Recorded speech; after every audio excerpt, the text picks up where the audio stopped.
अस्सलाम वालेकुम, मैं हूँ आपका अपना फ़ाज़। Welcome back. जैसा कि हमने लास्ट टाइम टेबल की जो डिज़ाइन टैब है उसको कंप्लीट किया था। अगर आप में से किसी ने इस डिज़ाइन टैब को नहीं पढ़ा, नहीं समझा तो जाके पहले उस वीडियो को पढ़ें, ऊपर लिंक आ रही है। फिर बाद में इस आपके इस वीडियो को एंजॉय करें, तब जाके आप अच्छे से बात समझ पाएंगे। सो आज का हमारा टॉपिक है लेआउट टैब। लेआउट टैब भी टेबल का ही है। अब ये क्यों इस्तेमाल किया जाता है? टेबल को कस्टमाइज़ करने के लिए, रोज़ कॉलम्स को एक्स्ट्रा करने के लिए, डिलीट करने के लिए, वगैरह वगैरह, और भी बहुत सारी बातें जो कि आज की वीडियो में मैंने आपको बतानी है। अब ये तो मेरा फ़र्ज़ है, पर आपका क्या फ़र्ज़ होता है? आपका फ़र्ज़ ये बनता है कि अगर आप हमारे चैनल पे न्यू हैं तो भाई क्या करना है आपको पता है। सब्सक्राइब करें चैनल को और बेल आइकन को दबा दें, ताकि जब भी कोई ऐसी न्यू इन्फॉर्मेशनल वीडियोस आपके लिए लाऊं तो उसका पहला नोटिफिकेशन आपको मिल जाए। फ़ायदा किसका है? आपका ही है भाई, समझा करें। अब आते हैं टॉपिक के ऊपर। तो टॉपिक हमारा है लेआउट टेब, जिसके अंदर पहला आ रहा है टेबल। टेबल के अंदर पहली पहली जो रिबन आ रही है वो है हमारी सिलेक्टेड। अच्छा, ये रिबन इसका काम क्या है? Select cell, select column, select row, select table. मतलब किस चीज़ को आप सिलेक्ट करना चाहते हो। फर्ज मान लें ये तो हम अपनी माउस के साथ भी करते हैं सिलेक्शन। वही काम आप चाहो तो से कर लो। सिलेक्ट सेल हो गया भाई, कॉलम करना चाहो तो कॉलम हो गया, और जिस रो को सिलेक्ट करना चाहोगे वो पूरी की पूरी रो भी सिलेक्ट हो जाएगी। इसी तरीके से टेबल, तो सिलेक्शन का काम है, और कोई बड़ी बात इसके अंदर नहीं है। अब आते हैं हम नीचे वाले ऑप्शन के ऊपर। अच्छा, ये ऑप्शन हम लास्ट वीडियो में पूरा डिस्कस करके बैठे हैं अच्छे से, तो ये उसी के लिए है। वहाँ मैंने समझा दिया है, तो ऊपर लिंक आ रही है, जाके पढ़ लें इसको भी कि ये था क्या। उसके बाद है नीचे प्रॉपर्टीज़। प्रॉपर्टीज़ क्या है भाई? जो मैं बाहर से आपको अच्छे से पढ़ाऊँगा चीज़ें, वही अंदर से समझोगे। तो बाहर या अंदर बात सेम है, बाहर से समझते हैं। तो यहाँ पे आपके पास आ रहा है दूसरा ऑप्शन, ड्रॉ टेबल और इधर ड्रॉ टेबल को हम ये तीसरी मरतबा देख लें, यहाँ समझ लें तीसरी मरतबा ही पढ़ रहे हैं। तो वही बात है भाई, ड्रॉ करना अपने हिसाब से, जो भी ड्रॉ करो, और उसके बाद फिर आपको पता है जहाँ पेंसिल होती है वहाँ पे इरेज़र जो होगा ना, सो यहाँ पे आके उसको आप रिमूव करो। जहाँ जहाँ पे आपको जो जो चीज़ रिमूव करनी है, बॉर्डर रिमूव करना है बॉर्डर कर दो, ये करना है ये कर दो। So it's totally up to you. तो मैं कंट्रोल Z कर रहा हूँ, अभी के लिए हमें ये चीज़ नहीं चाहिए। अब आता है हमारे पास डिलीट का ऑप्शन। जैसे सिलेक्ट का ऑप्शन आ रहा था, इसी तरीके से डिलीट का ऑप्शन। सेल को डिलीट करना चाहते हो, कॉलम को, रो को, टेबल को, किसको। सो ये सारे ऑप्शन यहाँ पे भी अवेलेबल है। आप सिंपल जहाँ पे कर्सर रख के फिर जो भी चीज़ डिलीट करना चाहें वो डिलीट हो जाएगी। अब यही सारी चीज़ें आपको पता है आपके राइट क्लिक पे भी आपको मिलती हैं, देखें। सो लाजमी नहीं है टैब पे अंदर आना, यहाँ पे आप ऑप्शंस के ज़रिए भी काम कर सकते हैं। अब आगे चलते हैं, एक और चीज़ें जो आपके इल्म में लाना लाजमी है भाई, ये है इंसर्ट अबव और ये इंसर्ट बिलो। इंसर्ट अबव से क्या होता है? अगर आपको ऊपर की तरफ रो चाहिए तो आप क्लिक करें, ऊपर की तरफ रो आती रहेंगी। ऐसे आप बिलो करेंगे तो बिलो सिर्फ नीचे की तरफ आती रहेंगी। सो ऑन भाई, जितनी भी रोज आप चाहिए आप वहाँ पे क्वांटिटी पे डिपेंड नहीं हो, बाय डिफ़ॉल्ट पे डिपेंड नहीं हो, जितनी ज़्यादा चाहिए लाते रहो। और ऐसे ही लेफ़्ट मतलब लेफ़्ट की तरफ कॉलम आएगा, इंसर्ट राइट मतलब राइट की तरफ कॉलम आएगा। सो अब भाई जितना भी चाहिए, जैसे भी चाहिए, बनाते रहें और बढ़ाते रहें। सो मैं कंट्रोल Z कर रहा हूँ, हमारी पुरानी क्वांटिटी में हम आ जाएँ। तो ये आ चुके हैं हम अपनी पुरानी क्वांटिटी में। अब उसके बाद आ रहा है दूसरा टॉपिक हमारा, मर्ज का। मर्ज क्या है? मर्ज सिंपल सी बात है, ग्रुप का काम। और पहली जो मर्ज की रिबन है इसका काम क्या है भाई? मर्ज मतलब मिलाना। अब एक तो चीज़ मिलेगी नहीं, हमें एक से ज़्यादा को सिलेक्ट करना है। जैसे मैंने 2 को सिलेक्ट किया, अब अवेलेबल हो गई मर्ज सेल, तो इसका काम है मिलाना। जैसे मैंने क्लिक किया तो 2 सेलों को उसने एक सेल बना दिया। अगर मैं कुछ भी रैंडमली लिख रहा हूँ तो देखें उसके अंदर पूरा एडिट हो रहा है। सो सब चीज़ें आपके सामने हैं, देख सकते हैं। इसी तरीके से मर्ज का काम किया जाता है। पूरी रो को सिलेक्ट करना चाहे तो वो भी कर सकते हैं अपनी हेडिंग वगैरह बनाने के लिए। उसी के बाद नीचे जो दूसरी चीज़ आ रही है वो है स्प्लिट सेल। जैसे मर्ज 2-3 सेल्स को एक सेल कर रहा था, इसी तरीके से स्प्लिट एक सेल को 3-4 सेल्स बना के आपको प्रेजेंट कर देगा। अब वो कैसे, आइए देखते हैं। उसके लिए मैं एक और लेआउट उठाऊंगा, इसको मैं कर रहा हूँ रिमूव, और फिर जा रहा हूँ इंसर्ट के अंदर। इंसर्ट के बाद आपके पास है भाई टेबल, और इसी के अंदर हम सिर्फ 2 कॉलम और 2 रो उठा रहे हैं, और कुछ नहीं। अब इसके अंदर मैं करने क्या जा रहा हूँ आपके सामने, आप देखते जाए। फ़र्ज़ मान लें कैलेंडर बना रहे हैं, आपको पता है मंथ, और मंथ के बाद होते हैं हमारे वीक्स। उस 4 वीक्स होते हैं हर एक मंथ में, और हर एक वीक के अंदर 7 दिन होते हैं। तो 7 दिनों के हमने यहाँ पे 7 सेल बनाने हैं, तो इसी सेल के 7 टुकड़े करने हैं, तो इसलिए मैं इसको कर रहा हूँ स्प्लिट सेल्स। जैसे मैंने क्लिक किया, जैसे मैंने कहा 7, और इसी एक रो के अंदर चाहिए तो मैं एक ही रो करूँगा, अगर ज़्यादा चाहिए तो ज़्यादा रो करूँगा। अभी के लिए एक चाहिए तो मैं ओके कर रहा हूँ। सो डन, आपके सामने एक ही सेल के 7 टुकड़े हो गए। इसी तरीके से यहाँ पे आके मैंने कर्सर रखा, फिर अच्छा ये चीज़ मैं राइट क्लिक करके स्प्लिट सेल भी करके दिखाऊँ तो दोनों मेथड से आप बातें समझ जाएंगे। सो यहाँ पे मैंने 7 लिखा और ओके कर दिया। सो ऑन भाई हो चुका हमारा काम। और एक्स्ट्रा रोज चाहिए तो ऑप्शन अवेलेबल है आपके पास, insert below below below below, जितनी भी क्वांटिटी का आपको कैलेंडर बनाना है बना लें। अब क्या होता है, अब आपको पता है भाई डेज के नाम लगते हैं, सिंपल सी बात है और कोई बड़ी बात नहीं। सो डेज के मैं नाम लगा दूँ आपके सामने, और इसी तरीके से भाई हमारा फ्राइडे, और इसी तरीके से भाई हमारा सैटरडे, और लास्टली संडे। तो इन चीज़ों को आपने करना है क्या है, जस्ट ऐसे सिलेक्ट करना है और कुछ नहीं करना। मैंने जस्ट शॉर्ट फॉर्म किए हैं और कंट्रोल सी और यहाँ पे आके कंट्रोल वी, डन। इसी तरीके से अच्छा मैं इनकी थोड़ी सी जो है ना कि भाई साइज़ बढ़ा दूँ, पूरी टेबल को साथ से लेकर के मैं यहाँ से आपको दिखा दूँ, आप साइज़ बढ़ा दें, ठीक है।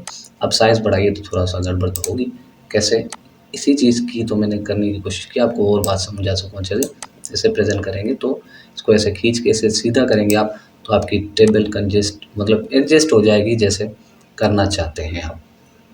मैं इतनी रखना चाह रहा हूँ, बस हो चुका हमारा काम। और उसके बाद अब आपको पता है डेट्स लगानी है, और जहाँ पे जो डेट ख़त्म होगी वहाँ पे आपका मंथ कंप्लीट होगा, और इसी के आगे दिन आप अगला दिन जो होगा वो आपका होगा भाई नेक्स्ट मंथ का डे, दैट्स इट। सो ये एक छोटा सा कैलेंडर बनाने का मकसद क्या था कि आपको लेआउट में स्प्लिट सेल्स के बारे में समझाना। ये लेआउट कैलेंडर्स के लिए अच्छा नहीं है, बट जस्ट आपको समझाने के लिए मैंने ये बनाया, और कोई भी इसके अंदर बड़ी चीज़ नहीं है। इसको कर रहे हैं अभी रिमूव। अब उठाना है हमने भाई एक पूरी सी पूरी टेबल, और उसके बाद आ रहा है ऑप्शन हमारे पास स्प्लिट टेबल का। यहाँ पे मैंने कर्सर रखा और यहाँ पे मैंने स्प्लिट टेबल कर दिया। तो इसका क्या काम हुआ, टेबल के 2 टुकड़े हो गए, सेल के जैसे 2 टुकड़े हो रहे थे ऐसे टेबल के 2 टुकड़े हो रहे हैं। सो ऑन जो भी आप करना चाहें आपके हाथ में है। सभी के लिए मैं इसको कंट्रोल Z कर लूँ कि दोबारा से जुड़ जाए। तो ये था मर्ज का कमाल, आई होप समझ में आ गया होगा आपको। अब आते हैं सेल के ऊपर। भाई सेल क्या है, थोड़ी सी अच्छी सी चीज़ें देखते हैं, कौन सी हुई अच्छी सी चीज़ें। यहाँ पे आते हैं, पहले तो मैं इसको पूरा सिलेक्ट कर लूँ। भाई विड्थ और हाइट बढ़ा सकते हो एक साथ, ठीक है। ये हो गया हमारे हाइट कम और ज़्यादा, ये हो रही है विड्थ कम और ज़्यादा। सो डिपेंड ऑन यू, जो अच्छा लगे वो करो अपने हिसाब से, बेटर जितना आपको साइज़ चाहिए। लास्ट में नहीं है यहाँ से साइज़ को मेंटेन करना, आप ऊपर से भी कर सकते हैं। इसी तरीके से इसके नीचे आ रहा है भाई आपके पास 2 ऑप्शंस आ रहे हैं। एक आ रहा है ऑटो फिट टू कंटेंट्स। अब कंटेंट्स क्या होते हैं, जो आप लिखते हो उसके अंदर, ठीक है। होता क्या है देखते हैं, जैसे मैं क्लिक करके दिखाता हूँ आपको। सो ये आपकी पूरी टेबल कंप्रेस हो चुकी है। अब जितना आप लिखोगे ना सिर्फ उतना ही लिखा जाएगा इसके अंदर, देख रहे, उतनी ही इसकी हाइट बढ़ रही है, बाकी नहीं बढ़ रही। सो ये फ़ायदा मिलेगा आपको इसके अंदर कि अपने हिसाब से जितनी विड्थ उसकी बढ़ाना चाहते हो बढ़ाओ, उसके हिसाब से लिखो और उतनी विड्थ आपकी हो जाएगी, दैट्स इट। उसके बाद है मैं ये वाला समझाना चाहूँगा, बाद में ये समझाऊँगा।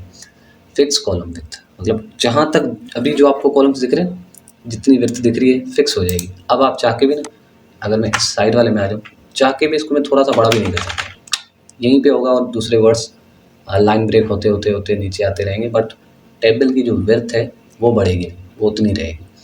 और इसी तरीके से अगर ऑटो फिट टू विंडो कर देंगे तो विड्थ के साथ आपकी पूरी विंडो में एडजस्ट हो जाएगी आपकी टेबल। ये विंडो ये है ना भाई हमारी जो अभी ओपन हुई पड़ी है। सो ये आपकी जो MS वर्ड का पेज है उसके हिसाब से आपको दिखा देगा। यही तीनों की रॉकेट्स हैं जो आई होप आपको क्लियर हो गई होगी। सो इनको भी कर देते हैं भाई रिमूव। एक फ्रेश टेबल दोबारा से आपके सामने पेश करते हैं, ठीक है जी। तो ये था इन सेल ग्रुप का काम।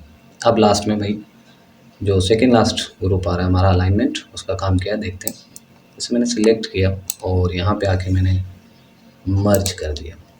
क्यों किया अभी आपको समझ में आ जाएगा। जैसे मैंने दी लिखा, अब ये दी है हमारे टॉप के लेफ्ट पे, चाहे तो टॉप के सेंटर पे कर दें, चाहे तो टॉप के राइट कर दें। इसी तरीके से सेंटर का लेफ्ट, सेंटर का सेंटर और सेंटर का राइट, बॉटम का सेंटर, सॉरी हमारा लेफ्ट और सेंटर और राइट। तो इसको मिडिल भी कह सकते हैं। आपके हाथ में इन तीनों होते हैं ना, 3 पोर्शंस होते हैं, एक होता है टॉप, दूसरा मिडिल, तीसरा बॉटम। इसी तरीके से आप अपने साइज़ को, इसको साइज़ भी आप बढ़ा दें, शायद देखें मैं बार-बार यहाँ से यूज़ कर रहा हूँ, शॉर्टकट की यूज़ नहीं कर रहा कि आप पूरे कन्फ्यूज़ हो जाएँ, क्योंकि उसका मैंने एक क्लास रखना है, तो उसी के दिन ही मैं सब कुछ समझाऊँगा शॉर्टकट कीज़ को।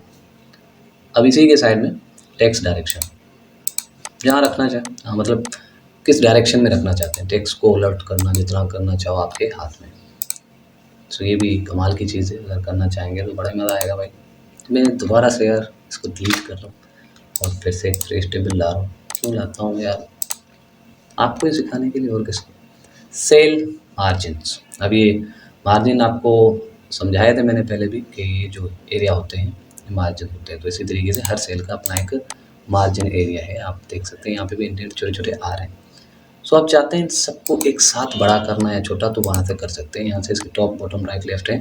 सो मैंने जैसे 1 किया और मैंने ओके किया, अब मैंने टॉप से 1 किया सिर्फ, तो सबके सब टॉप से बड़े हो गए 1 और दूसरे पेज से तक चले गए। सो ये थी इसकी छोटी सी इन्फॉर्मेशन जो कि आपको बड़ी अच्छे से समझ में आएगी। मैंने 0 करके ओके किया, सबके सब 0 हो गए भाई, दोबारा से वैसे के वैसे हो गए। सो ऑन, जो भी करना चाहे आपके हाथ में, यहाँ पे पूरा कंट्रोल आपके हाथ में।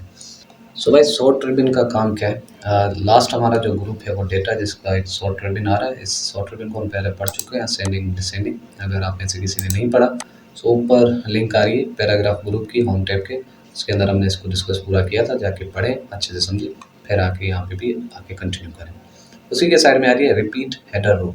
अच्छा, इस चीज़ को समझाने के लिए ना मुझे थोड़ी सी मेहनत करनी पड़ेगी और आपके सामने ही करूँगा। और वो क्या मेहनत है आइए देखते हैं। इसके लिए मुझे पहले तो फर्स्ट ऑफ ऑल जो है ज़्यादा से ज़्यादा कॉलम उठाने पड़ेंगे। फर्स्ट मान लेंगे यहाँ पे चलो 20 कॉलम और 40 रो कर देते हैं, चलो 50 कर देते हैं। तो ये मुझे एक्स्ट्रा पेजेस के साथ भी टेबल कंटिन्यू चाहिए, इस वजह से ओके किया। So as you can see आपके सामने पूरी टेबल हमारी दूसरे पेज पे भी जैसे कंटिन्यू है। अगर और चाहता तो थर्ड पेज पे भी चले जाते हैं, अभी के लिए सिर्फ मैंने समझाने के लिए किया क्या, आइए देखते हैं। जैसे मैंने यहाँ पे इसको सिलेक्ट किया पहली रो को और इसको थोड़ा सा मैं मर्ज कर रहा हूँ और यहाँ पे हमने कुछ नाम लिख लेते हैं, जैसे कुछ भी रैंडम सा, व्हाट यू ऐसे लिख लिया हमने। और इसको हम कर देते हैं भाई सिंपल सा सिलेक्ट, और थोड़ा सा इसको डिज़ाइन कर देते हैं अपर केस और साइज बड़ी कर देते हैं, सेंटर कर देते हैं और बोल्ड कर देते हैं। चलें इसको कलर भी दे सकते हैं पीछे से, डन। तो एक छोटी सी ये डिज़ाइनिंग कर ली, समझ लें किस्म का कि हमने हेडर रो बना ली है, ठीक है, जिसको यहाँ पे क्या कहा जा रहा है कि रिपीट हेडर रो। तो ये हमारी हेडर रो है, ऊपर की है, इस वजह से इसको हेडर रो कहा जा रहा है। सो जैसे मैंने इसके ऊपर क्लिक किया, अब होता क्या है आइए देखते हैं। जैसे मैंने यहाँ पे नीचे की तरफ किया, सो डन, आपकी वो जो ऊपर वाली हेडर रो है वो कंटिन्यू हो रही है नीचे। इसी तरीके से अगर ये टेबल आपके थर्ड पेज पे भी जाएगी तो ये हेडर रो आपकी कंटिन्यू रहेगी। इससे फ़ायदा क्या होता है, कंपनीज वगैरह होती है ना, वो चाहती है कि हमारा जो नाम है वो हर पेज के ऊपर कंटिन्यू रहे टेबल्स के अंदर। तो चाहे नाम हो, चाहे काम हो या कोई भी चीज़ हो, उसको अगर आप रिपीट मोड पे रखना चाह रहे हो, सो मेहनत से बचना चाह रहे हो, गो फॉर इट, ये आपके बड़े काम आएगा। दैट्स इट, इसका यही काम था और कुछ नहीं। सो कर ले रिमूव, दोबारा से एक छोटी सी टेबल, बट इसके अंदर अब मैं एक और चीज़ करने जा रहा हूँ, इसलिए मैंने 3 कॉलम और 1 रो उठाई है। अब आपके पास आ रहा है भाई ये कन्वर्ट टू टेक्स्ट, मगर ये मैंने पढ़ाना छोड़ दिया है। इसका काम बस ये है कि कन्वर्ट करना इन चीज़ों के अंदर, पैराग्राफ मार्क्स के अंदर, कमांड्स के अंदर, अदर के अंदर, बिल्कुल मीनिंगलेस चीज़ है, इस वजह से टाइम वेस्ट नहीं करना है इसके ऊपर। उसके बाद आ रही है आपके पास यहाँ पे ये एक 3 मैंने सेल उठाए, क्यों है देखते हैं भाई। 5 और 5 आपको पता है भाई 10 हो गए, बट मैं चाहता हूँ कुछ फार्मूले के साथ इधर कैलकुलेशन और ये खुद ब खुद कैलकुलेट करें एमएस वर्ड। अब जो एक्सेल्स के यूज़र्स होंगे वो कहेंगे हाँ ये भी हो सकता है। जी हाँ, अगर आपको नहीं पता तो एक्सेल्स के फार्मूले भी आप यहाँ पे लगा सकते हो। बड़ी कमाल की चीज़ है, बहुत ही कम लोगों को पता होती है। सो ये समझ लें हमारे पूरे इस क्लास का फेवरेट पार्ट हो गया आपका। फार्मूला में जाएंगे और यहाँ पे देखेंगे तो is equal to sum, open parenthesis और लेफ्ट और फिर क्लोज पैरेंथेसिस। अब ये लेफ्ट क्या चक्कर है, ये जो वैल्यूज़ है ना आपकी ये लेफ्ट की तरफ से है, इस वजह से इसको लेफ्ट कहा गया। और ऐसे में अगर ओके करूँगा सो डन, इसने हमें प्लस करके दे दिया। सो ये थी इसकी फार्मूले की जड़ पूरी, और इस तरह से ये फार्मूला काम करता है। अगर मैं इसको कॉपी करूँ चलो और यहाँ पे नीचे करके एंटर कर रहा हूँ और पेस्ट कर रहा हूँ। सो अब मैं चाहता हूँ यहाँ से वैल्यू लगाऊँ। सो मैंने वैल्यू कैसे लगानी है, दोबारा लेआउट के अंदर जाऊँगा, फार्मूला के अंदर, तो देखिए यहाँ पे फार्मूला नहीं आ रहा। अब आपने पूरा फार्मूला टाइप करना है, equal to sum, open parenthesis. अब वैल्यू किस तरफ है, राइट की तरफ, तो RIGHT SGHT और क्लोज पैरेंथेसिस और उसके बाद ओके, डन। यहाँ से इसने प्लस करके हमें दे दिया। तो इसी तरीके से भाई आप लेफ्ट करेंगे, राइट करेंगे, फिर अबव करेंगे, फिर बिलो करेंगे। जो अगर आपको अबव की वैल्यू प्लस करनी है तो अबव लिखेंगे, राइट की करनी है तो सॉरी बिलो की करनी है तो बिलो करेंगे। अगर और भी फार्मूले चाहिए तो यहाँ पे भाई भरमार है, उठा लो और काम कर लो। पर ये अभी के लिए मैं नहीं पढ़ाऊँगा, क्योंकि एक्सेल की सीरीज़ भी इंशाल्लाह आएगी तो ये सारे फार्मूले वहाँ पे पढ़ेंगे तो समझ जाएंगे। लाजमी नहीं है यहाँ पे मत्था मारें, और ना ही यहाँ पे अच्छे से मैं आपको समझा पाऊँगा, क्योंकि इनके काम अच्छे से ज़्यादा एक्सेल में बेटर रहते हैं। सो डन हो चुका हमारा आज का पूरा क्लास भाई। अगर आपको आज की क्लास समझ आई हो और पसंद आई हो तो वीडियो को लाइक करें और शेयर करें, और इसी तरीके से अपना पाथ को फॉलो करते हैं और अपनी नॉलेज में इजाफा करते रहें। मिलते हैं अगली वीडियो के अंदर। Thank you.